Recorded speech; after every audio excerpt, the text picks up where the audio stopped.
Esses dias eu perguntei lá no meu Instagram o que as pessoas sentem quando elas consomem os meus conteúdos. E teve uma pergunta que pegou forte pra mim. A pessoa disse que quando consome os meus conteúdos, ela sente que as coisas têm solução, que os problemas têm solução.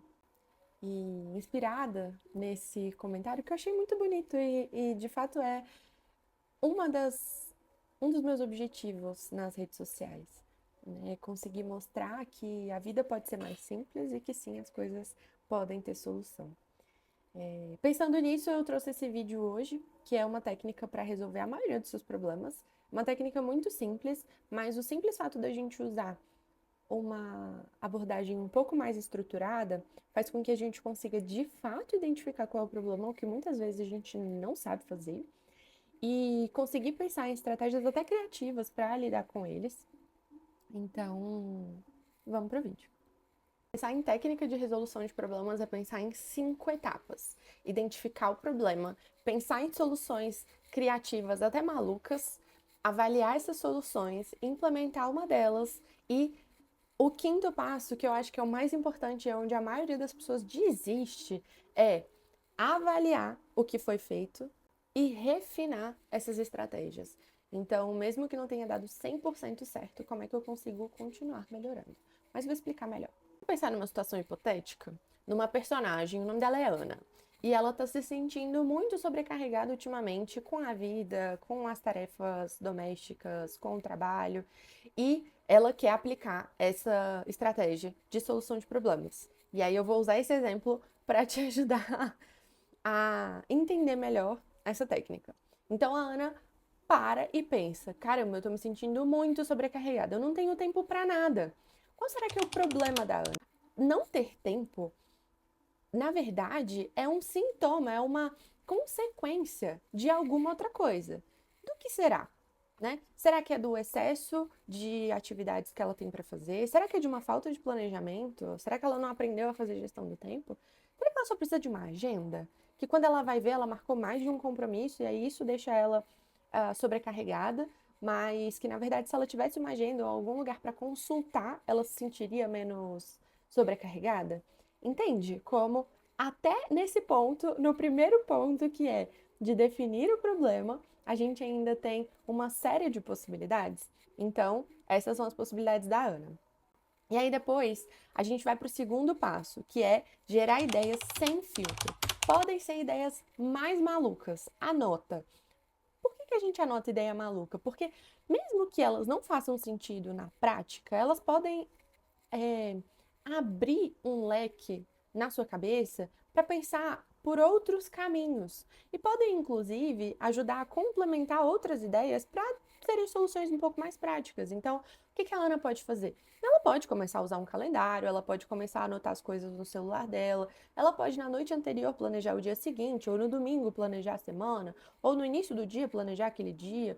Ela pode começar a programar, ela pode delegar algumas tarefas no trabalho. Será que Ana é muito centralizadora e acha que só ela vai saber dar conta das atividades no trabalho? E aí ela pode começar a delegar um pouquinho, pedir uma ajuda, né? Até na vida pessoal. Será que alguém consegue ajudar ela com alguma coisa? Será que a Ana tem um companheiro que mora junto com ela e que ela pode começar a compartilhar algumas atividades de casa, né? Que eles podem fazer juntos se ela estiver se sentindo sobrecarregada em relação a isso?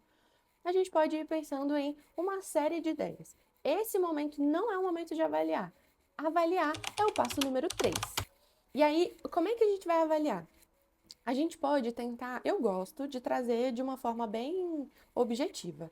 Então, sei lá, consigo colocar um ranking de quais são as melhores e as piores ideias? Consigo colocar uma pontuação de 0 a 10 sobre quais são as ideias que são mais possíveis, que são mais viáveis nesse momento? Será que eu consigo fazer isso? A gente pode considerar também em termos financeiros, né? Será que a Ana está muito sobrecarregada? Ela precisa, sei lá, uma ideia seria contratar uma secretária ou contratar uma diarista, né? Será que isso é viável? Tanto em termos de tempo, que ela vai ter que ensinar inicialmente para a pessoa como é que ela gosta de limpar a casa dela ou como que ela quer que a agenda dela seja gerida, Será que ela tem esse tempo? Ou será que ela tem esse dinheiro para fazer essa contratação, né? Tudo isso precisa ser avaliado e da forma que você preferir. Até pode ser uma avaliação um pouco mais subjetiva, mas eu gosto de ter pelo menos a avaliação objetiva também, para ficar um pouco mais fácil da gente fazer esse ranqueamento. E aí, a partir desse ranqueamento, a gente vai para a quarta etapa, que é implementar, né? Tentar dar algum andamento na solução desse problema. Então, escolher uma única coisa para começar não quer dizer que as outras ideias vão ser deixadas de lado. Mas pelo menos, sei lá, por uma semana ela vai tentar colocar todos os compromissos dela na agenda. E aí ela vai colocar o tempo que ela está no trabalho, o que ela pode executar no trabalho, quando ela está em casa e está livre, como é que ela vai ajustar, por exemplo, o sono dela e colocar tudo isso no calendário dela, na agenda dela.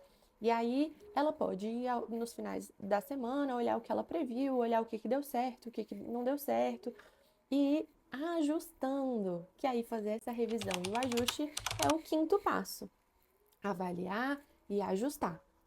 E aí, a partir disso, a gente pode, ao longo desse quinto processo, até voltar nos anteriores e pensar, tá, agora além da agenda, eu posso pensar em delegar algumas tarefas. Agora, além da agenda, eu posso pensar em ter um aplicativo específico que me ajude a mandar lembretes. Enfim, dá para pensar em implementar algumas outras soluções que foram definidas antes, mas não faz tudo de uma vez, tá? A gente precisa testar uma solução, implementar, avaliar, ajustar. E aí, quando ela estiver funcionando mais ou menos redondinha, a gente entende que existe espaço para iniciar uma próxima etapa de uma próxima solução, caso ainda seja necessário, porque pode ser que essa primeira solução já seja super suficiente para melhorar a qualidade de vida da Ana, para ela se sentir menos sobrecarregada, e aí a gente não precisa necessariamente ficar gastando energia nesse mesmo problema. Se isso já foi resolvido, a gente passa para o próximo problema, porque a vida não é assim, não é aparecer um monte de problema um atrás do outro. Então a gente pode passar para o próximo problema e pensar em outras soluções, né? E aí você pode me perguntar, Luísa, mas para que eu preciso de uma técnica estruturada? Para que eu preciso de 5 passos para resolver os meus problemas? Eu não posso só ir lá e resolver, né? Ponto que você pode fazer o que você quiser da sua vida, mas ter uma técnica estruturada vai te ajudar a conseguir olhar com um pouco mais de nitidez para os problemas, inclusive para o reconhecimento do problema, né? Eu estou sobrecarregada, mas eu estou sobrecarregada por quê? O que está me levando a essa sensação de sobrecarga, né? E a verdade é que o convencional, aquilo que a gente faz meio sem pensar para resolver os problemas, muitas vezes falha. Muitas vezes a gente se depara com o problema e a gente paralisa, a gente não sabe exatamente o que fazer. E aí a gente pode tentar uma estrutura, né, que vai ajudar a organizar esse pensamento, que vai ajudar a organizar a estrutura desse problema, para que a gente saiba mais ou menos quais são os primeiros passos que a gente precisa dar em direção a ele. Não, obrigado. Mas é um caminho que torna as coisas um pouquinho mais simples e mais fáceis. Eu vou te fazer esse convite. Lembra dos 5 passos, que são: o primeiro é definir qual é o problema, o segundo é listar sem filtro as possíveis soluções, avaliar cada uma das soluções é o terceiro, e ranquear ou colocar uma avaliação objetiva numérica. Depois a gente testa, seleciona uma dessas soluções e testa. E aí, como quinto passo, a gente vai observando tudo que a gente fez até aqui, avaliando e reavaliando e ajustando essas soluções. Pega um papel e caneta, anota isso. Anota isso para quando você precisar resolver algum problema, você ter essa forma que é muito mais simplificada de olhar para os problemas. Deixa aqui nos comentários o que foi que você achou dessa técnica. Esse ano eu quero dar andamento a um sonho que eu tenho, que na verdade ele era pensado de uma outra forma, mas na verdade o meu sonho é conseguir ajudar pessoas que não necessariamente têm acesso à terapia individual. E eu pensava em fazer isso de uma forma bem mais complexa e bem mais específica até, mais individualizada também, mas enquanto isso não acontece da forma como eu queria, eu estou realizando esse propósito aqui no YouTube, distribuindo informação de qualidade, técnicas que são baseadas em ciência, para as pessoas que talvez não tenham também acesso à terapia. E até quem tem, né? Às vezes não teve acesso à técnica ainda, ou não parou para pensar, ou precisa nesse momento de alguma ajuda um pouco mais específica. Então, para me ajudar a cumprir esse propósito, eu vou te pedir para compartilhar esse vídeo com as pessoas que você quiser, ou nas redes sociais, ou só mencionar com alguém que você viu esse vídeo, alguém que você acha que vai fazer bom uso desse conteúdo. E a gente se vê no próximo vídeo. E obrigada por assistir até aqui. Beijo.